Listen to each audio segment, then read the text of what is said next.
안녕하세요. 공동체 메시지 시간입니다.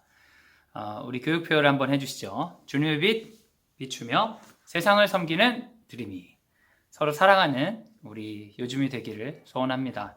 오늘 우리에게 주신 하나님의 말씀 로마서 12장 1절 말씀인데요. 제가 봉독하겠습니다. 그러므로 형제들아 내가 하나님의 모든 자비하심으로 너희를 권하노니 너희 몸을 하나님이 기뻐하시는 거룩한 산 제사로 드리라.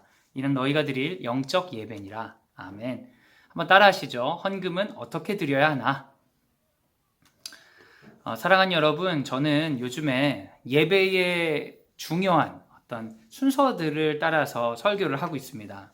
왜 이렇게 예배의 순서에 관해서 설교를 하는지 아시겠어요? 지금 우리가 여러 가지 어려움 때문에 함께 모여서 예배 드리지 못하고 있지 않습니까? 그래서 지금 예배가 우리 자신에게 맡겨진 것 같아요.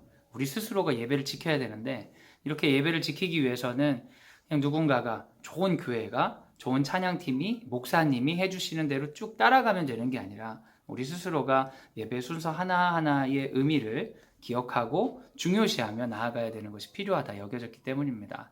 아무쪼록 이 설교 시리즈가 다 끝나고 우리가 진짜 이 마무리할 때는 진짜 모여가지고 감동적인 예배를 드릴 수 있기를 소원합니다. 오늘은 헌금에 관한 건데요. 헌금은 왜 해야 되는 걸까요? 여러분은 어떻게 생각을 하세요? 성경에서 구약에서는 헌금이 마치 세금처럼 나오기도 합니다. 하나님 나라 백성들이 꼭 내야 되는 필수적인 것이죠. 신명기에는 이 헌금 중에 특별히 11조가 나오는데요. 이 11조를 통해 꼭 필요한 데다 이렇게 쓰는 거예요. 정말 필요한데 어떤 것이 있을까요? 이스라엘이 하나님 나라 백성으로 잘 나아가기 위해서 중추적인 역할을 하는 제사장들에게 삶을 살 수 있도록 이 헌금을 통해서 이 재물을 이렇게 주고 살 수 있도록 하는 부분이 있고요. 그리고 또 한 가지는 함께 모여가지고 공동체적인 행사를 할 때 그 드려진 헌금을 가지고 같이 쓰기도 합니다. 뿐만 아니라 공동체 내에 가난하고 어려운 사람이 있을 때 이 헌금을 통해 이렇게 사용을 하는 것이죠. 그럼 이 헌금은 세금이라고 할 수 있을까요? 구약만 보면 이건 마치 세금처럼 느껴집니다. 그래서 어떤 분들은 신약에 살고 있는 우리는 국가의 세금을 잘 내는 것이 헌금이지 교회의 헌금을 따로 할 필요 없다. 이렇게까지 얘기하시는 분들도 있는데요. 그럼 신약에서는 어떻게 이야기하고 있을까요? 신약에서는 꼭 그러한 헌금, 세금처럼 꼭 내야 된다 이렇게 얘기가 나오진 않지만 가장 아름다운 헌금의 모습은 사도행전 4장 32절이 아닐까 싶습니다. 제가 한번 읽어드리겠습니다. 믿는 무리가 한 마음과 한 뜻이 되어 모든 물건 서로 통용하고 자기 재물을 조금이라도 자기 것이라 하는 이가 하나도 없더라. 이들의 모습은 보세요. 야 이건 세금이야 꼭 내야 돼 꼭 내야지 그 돈 가지고 뭐 할 수 있어 이렇게 얘기하는 것 같지 않죠? 여기서 중요한 것은 한 마음과 한 뜻입니다. 자기가 스스로 마음을 가지고 드리는 거예요. 의무가 아니라 즐거워서 드리는 겁니다. 왜 즐거워서 드릴까요? 그건 바로 하나님 나라를 위해서예요. 이 교회가 하나님 나라를 위해서 있는 것이기 때문에 기쁘게 드리는 것입니다. 구약에서는 세금처럼 꼭 내야 되는 필수적인 요소라면 신약에 와서는 하나님 나라 백성들이 스스로 하나님 나라를 위해서 살아가기 위해서 공동체를 유지하는데 자기 돈을 드리고 자기 것을 드리는 것이죠. 그렇다면 여러분 지금 이 시대의 헌금은 어떤 의미가 있을까요? 꼭 해야 되는 것이라 할 수 있을까요? 어떻게 보면 헌금은 세금과 같은 성격을 가지고 꼭 해야 되는 것은 아닐 수 있습니다. 이것은 하나님 나라 백성이 자발적으로 선택하여 드릴 수 있는 것입니다. 강제성은 없습니다. 그렇기 때문에 더욱더 이 헌금은 위대한 것이죠. 누군가가 강제하지 않았지만 나는 참으로 하나님 나라에 동의합니다. 이런 것을 보여줄 수 있는 중요한 수단 중에 하나인 것입니다. 그럼 이 헌금은 무엇을 위해 쓰는 것이 좋을까요? 아까 제가 구약에서 이야기 드렸듯이 구약에서는 세 가지 용도로 주로 쓰였습니다. 첫 번째는 성직자의 사렙이고요. 두 번째는 공동체의 유지비입니다. 세 번째는 지역의 복지비인 거죠. 지금도 마찬가지인 것 같아요. 지금 교회 가면 성직자 사렙이나 공동체 유지비, 교회의 운영비죠. 운영비나 지역의 복지비, 어떤 세상의 어려움들을 변화시켜 나가는 일을 위해서 많이 쓰이는 것 같습니다. 여러분, 이것들이 꼭 써야 되는 항목이라고 정해졌다고 할 수는 없을 것 같아요. 왜냐하면 신약 성경에 보면 꼭 그렇지 않은 경우도 있거든요. 예를 들면 데살로니가전서 2장 9절에 바울은 자기가 밤낮으로 일을 하면서 너희에게 하나님 복음을 전한다라고 이야기하고 있습니다. 그는 선교사로서 사례비를 받지 않았습니다. 그러니까 헌금이 꼭 목사님의 사례비로만 쓰일 필요는 없을 수가 있어요. 선교지라든지 어떤 공동체의 상황에 따라 목사님이 꼭 사례비를 안 받을 수도 있는 겁니다. 저는 학교 교사로서 학교에서 월급을 받는데요. 교회에서 사역할 때는 교회에서 사례비를 받지 않습니다. 그래도 문제가 될 것은 없죠. 그런데 그 신약에서도 마찬가지로 공동체를 위해서 자기를 드린 일들은 여전히 있었어요. 사도행전 4장과 5장에 이어져 나오는 이야기를 보면 사람들이 자기 재산을 다 팔아가지고 공동체를 이렇게 헌납하는 겁니다. 그래서 공동체 안에 가난한 자가 없었다라고 이야기하고 있어요. 교회가, 공동체가 살아가는 것이죠. 실제로 바나바 같은 사람이 자신의 재산을 탁 내놓는 걸 보고 아나니아와 삽비라가 자기도 한번 멋으로 이렇게 한번 하는 척을 하려고 거짓으로 내려고 했다가 이렇게 발각돼서 죽게 되는 일들이 초대교회에 있는데요. 하나님께서 이 헌금을 통해 누군가가 자랑하거나 이 헌금을 통해 과시하는 용도로 쓰기를 원하시지 않지만 이 헌금이 구약에나 신약에나 공동체를 살리는 데 쓰이는 것은 아무 문제가 없다라고 이제 교회 그 성경에서 지지하는 거죠. 한편으로는 고린도후서에서 바울 선생님은 연보를 강조합니다. 헌금이죠. 근데 이 연보는 어디 쓰냐면 이스라엘에 있는 가난한 사람들을 위해서 이스라엘 외에 이방 지역에 있는 사람들이 헌금을 모아서 이제 드리는 것입니다. 이 연보를 하라고 하죠. 어떤 단순한 자기 교회만을 넘어서 어떤 지역 사회를 넘어서 세계적인 어떤 하나님 나라를 위해서 헌금이 쓰이는 것입니다.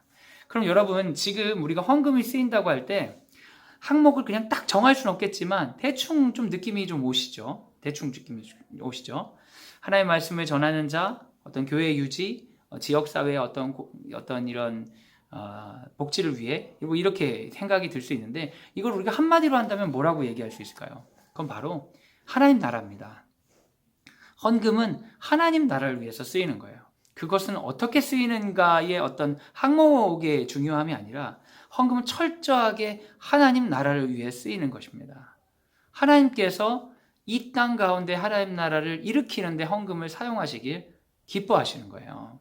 그래서 어떤 데는 때로는 목사님이 사례비를 받을 수도 있고 안 받을 수도 있고요. 교회 유지비에 돈이 많이 들 수도 있고 안 들 수도 있어요.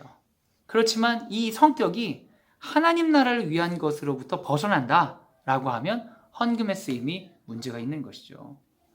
헌금을 우리가 내는 것은 아주 중요한 신앙 고백입니다. 우리가 하나님께 드립니다. 자발적으로 드리는 신앙 고백이에요. 근데 교회는 그 헌금을 가지고 책임적으로 하나님 나라를 위해서 잘 쓸 그런 의무가 또한 있는 것입니다.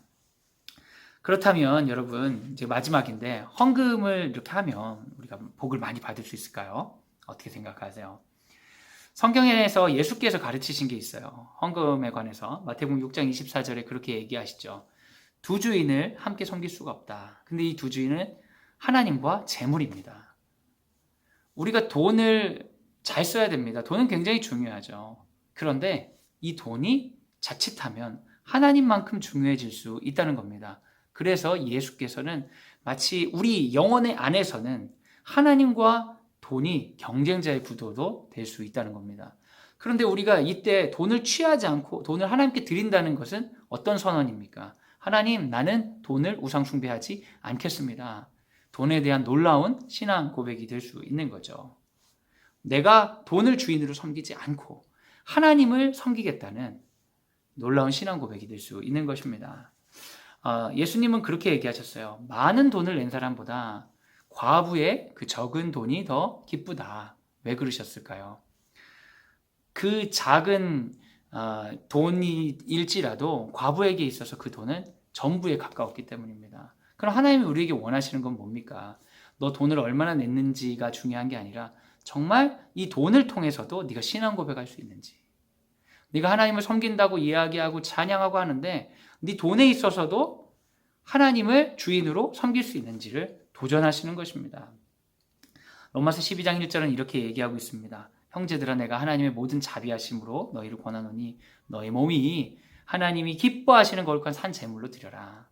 하나님은요, 우리 모든 것을 받기를 원하십니다. 사실 우리의 모든 것은 하나님의 것입니다. 어떤 분은 11조 내는 거 이제 성경적이지 않은 거 아니냐고 그렇게 얘기하시는 분도 있는데, 저는 어떨 때는 그렇게 생각해요. 11조만 요즘에 얘기해서 참 다행이다. 하나님이 10에 2조를 내라고 하면 내는 것이고 10에 5조를 내라고 하면 내는 거고 10에 10조를 내라고 하면 내야 되는 것 아닙니까? 우리의 모든 것이 하나님의 것입니다. 하나님께 다 드려야 되는데 우리가 다 드릴 수가 없지요. 그러니까 돈에 대한 훈련을 하기 위해서 지금 우리 교회들이 11조나 이런 헌금들을 좀 하는 것 같아요. 이걸 내면서 우리가 막 뜨끔뜨끔하고 어렵고 힘들 수도 있어요. 이건 굉장히 중요한 훈련입니다. 돈에 대한 훈련. 하나님의 것을 구분하는 것이죠. 이걸 딱 하면 내가 11조를 하면 100배로 1000배로 돌아올 것이다 기대하면서 한다면 이것은 오히려 하나님을 섬기는 것이 아니라 하나님께 투자하는 거죠. 그러니까 누굴 섬기는 게 되는 거예요? 돈을 섬기는 게 될 수 있습니다. 그렇다면 헌금을 통한 복이 무엇입니까? 시편 33편 12절 제가 한번 읽겠습니다. 여호와를 자기 하나님으로 삼은 나라 곧 하나님의 기업으로 선택된 백성은 복이 있도다. 세상 많은 사람들이 재물을 선택합니다. 그런데 우리가 헌금을 함으로 말미암아 우리가 재물이 하나님이 아니라 하나님이 우리의 참 하나님을 신앙 고백하게 되죠. 시편에 이야기한 것처럼 여호와를 자기 하나님으로 삼는 그 복이 우리에게 임하는 것입니다. 당당함을 우리에게 부어주시고 하나님이 인도해 주시는 역사가 있는 것이에요. 여러분, 성경을 믿으신다면 성경을 믿는 사람들은 직선적 세계관을 갖고 있죠. 태초부터 마지막까지 하나님의 사랑과 계획 안에 이루어질 것이라는 믿음입니다. 그런데 여러분, 우리를 흔들고 우리를 불안하게 할 때 우리는 뭘 붙들고 싶습니까? 가장 분명하고 확실한 것이 무엇이라고 생각하세요? 돈을 붙들고 싶어 하죠. 근데 여러분, 이것은 굉장히 큰 신앙적 도전입니다. 이때 돈을 붙잡지 않고 우리가 하나님을 붙든다면 우린 정말 복된 사람이 될 수 있습니다. 왜냐하면 그때에 비로소 여호와가 자기 하나님인 것을 신앙 고백하는 것이기 때문입니다. 그럼 우리가 돈이 아니라 하나님이 정말 참 하나님이라고 붙들면 어떤 또 세상엔 영향이 있어요. 우리가 돈을 붙들지 않기 때문에 우리의 돈이 누군가로부터 흘러가겠죠. 교회로 흘러가든 세상으로 흘러가서 그 교회에서 바르게 잘 쓴다면 하나님의 영광을 위해, 하나님 나라를 위해 그 돈이 일을 하게 될 것입니다. 내가 하지 못하는 일들을 하게 만들 것이에요. 그래서 이 땅에 무너진 하나님 나라를 회복시키고 하나님을 위해서 나아가는 일에 우리의 어떤 작은 헌신을 하나님이 쓰시는 놀라운 경험을 하게 되는 것이죠. 이런 의미에서 헌금은 나의 주인이 누구인지를 드러내는 재물에 관한 훈련이며 교회 공동체를 유지시키고 고통받는 사람들을 회복시키는 하나님의 사역에 동참하는 자발적인 기회입니다. 그러니까 이 헌금은 어떻게 해야 되겠어요? 강요되는 것이 아니라 내가 붙잡아서 내가 받아야 되는 복이라는 것을 기억하시기 바랍니다. 우리 또 한 주 동안 살아갈 때에 각자 있는 처소에서 예배를 드리시는 분들이 많을 텐데 각자 혼자 드린다고 해서 그 의미조차도 그냥 대충 하지 마시고 하나님의 임재 가운데 한 순서 한 순서 진지하게 믿음으로 고백하며 하나님께 나의 몸을, 나의 전부를 드리는 훈련을 하는 우리가 되기를 예수님의 이름으로 소원합니다. 한 주 동안 평안하세요. 안녕.